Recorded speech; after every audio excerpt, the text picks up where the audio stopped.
John Calipari is staying at Kentucky. Mitch Barnhart announced that in a tweet last night. As we do every year, we did our end of the season meeting, and I've determined that Coach Calipari will return for another year. A lot of people felt like this was a slam dunk decision by Mitch Barnhart. You got to part ways. Those are the people that don't have to figure out how to make $33 million work in a buyout, which Mitch Barnhart had to do, and you cannot think that that did not contribute to John Calipari staying. I think without a $33 million buyout, I think probably everyone around Kentucky basketball feels like this has become a stale situation, but that buyout's going to help Cal survive. Yeah, but first let's peel the onion back. John Calipari, Hall of Fame coach, okay, right? Yep. His record, I mean, he's underachieved. I personally think at Kentucky with one national championship, but he's a Hall of Fame coach. He had to find out what he knew already, but there was a tweet from an athletic director saying that John Calipari will come back for his 16th season.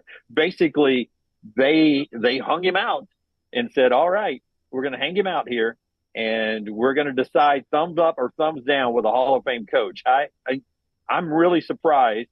Do you not feel like maybe they did it this way very publicly? You know, Matt Jones, Kentucky Sports Radio, is tied in so close to the Kentucky folks, so tied in so close to Mitch, the athletic director. From Saturday until the decision yesterday, do you not feel like that Mitch was telling Matt or feeding Matt some information so it gets out there so that John Clay writes the story? The K is accidentally misspelled on Calipari and the Lexington Herald Leader. It was almost like from Saturday until yesterday, they were trying to embarrass John Calipari, Hall of Fame coach, enough to where he would say, you know what? F you guys. I'm out the door. Let's reach a settlement. And then they could have gotten their way for less money.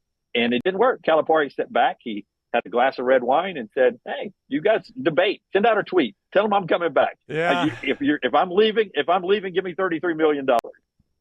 I mean, it's all right. So on one hand, you know, it's probably not as much fun as it used to be to coach Kentucky basketball when you know the fan base is tired of you, right? When you had won a national championship and you're getting number one recruited class after number one recruited class and you're pumping guys to the NBA and everybody was in love with Cal, I bet it was the best job in the world to have.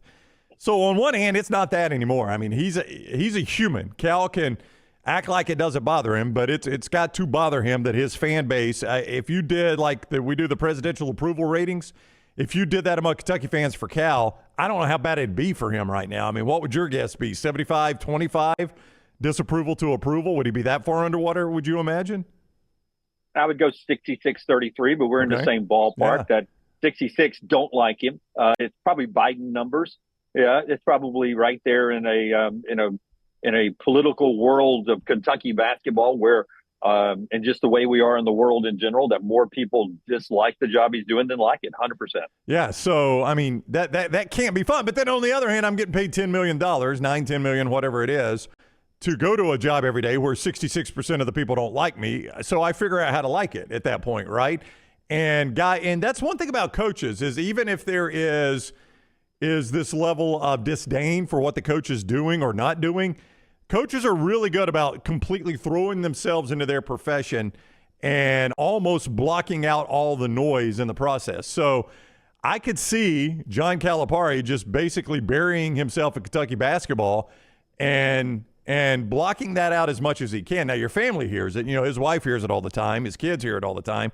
That's part of it. But, you know, those coaches – you know, they're on the road right now recruiting, and they're dealing with a transfer portal, and it's easy to kind of bury yourself in that right now. So I don't know. Maybe it won't affect Cal as much as I think it will, but boy, it seems like a toxic situation right now for Kentucky basketball. Isn't it funny, though, that Calipari to me doesn't look like a guy who would bury himself into basketball? And when I was thinking that, as you were saying that, I started thinking to myself, I don't think we ever think of basketball coaches burying themselves in their sport like we do football coaches. Yeah. You know, we think with 85 players and a constant recruiting cycle and everything, we feel like the football coaches are working nonstop.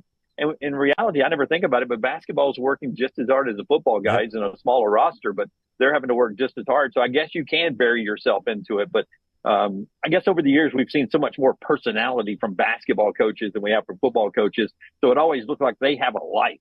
And a lot of good football coaches always look like all they do is football, and basketball coaches eat good, dress good, travel, and have a lot of good times. They play a lot of games. It seems like football coaches are always working harder than basketball coaches, and I know that's not true. James says both Kentucky coaches underachieved based on what they are making. Lance is not here. I know what he would say about Mark Stoops.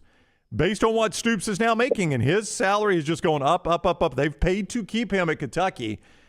We can agree on Cal. I think everybody would say Cal's underachieving based on what he's making. Would you put Mark Stoops in that same category? We just think so differently of Kentucky basketball compared to Kentucky football. But you're right. At some point, we're paying you to be very near the top of the SEC, and the SEC only got tougher when we start this year for Kentucky.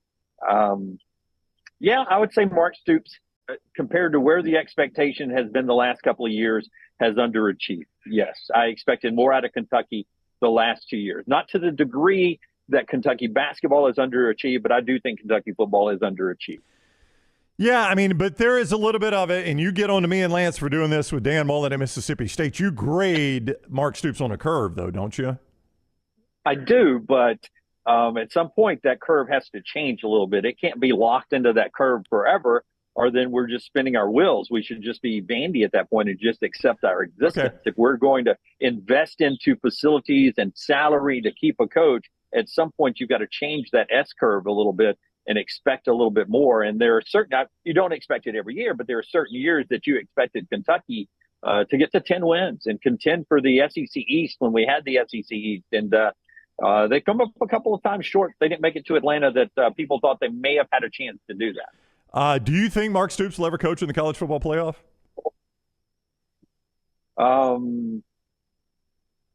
Not anymore, no. Nah, I'd say no. I mean, I guess not anymore. Yeah, I guess in an old SEC before you invited Texas and Oklahoma in, maybe he had a couple teams that played Georgia for the right to go to Atlanta. Those teams probably find their way in the playoffs, but I just don't know anymore in this league that he could play his way there. Yeah, I'm sitting out here in California, Brown, and this is Big Ten country now. Yeah, I know it looks like it. Sun's coming up over the Pacific, somewhere on the east side of Sorrow, and it's Big Ten country out here. Nothing like Big Ten weather out here, and it's just crazy where we are in football. But if before Texas and Oklahoma were in the league, 100%, if we had a 12 or a 14 team playoff, I think Kentucky could have made it. But now that we bring Texas and Oklahoma in, that hurts Kentucky. I think that hurts Ole Miss. Can Ole Miss do it this year? Can they keep it? Mississippi State, those teams that have had moments that look like they were about to have breakthrough years, bringing Texas and Oklahoma in only adds to the trouble, man. Only adds to the trouble.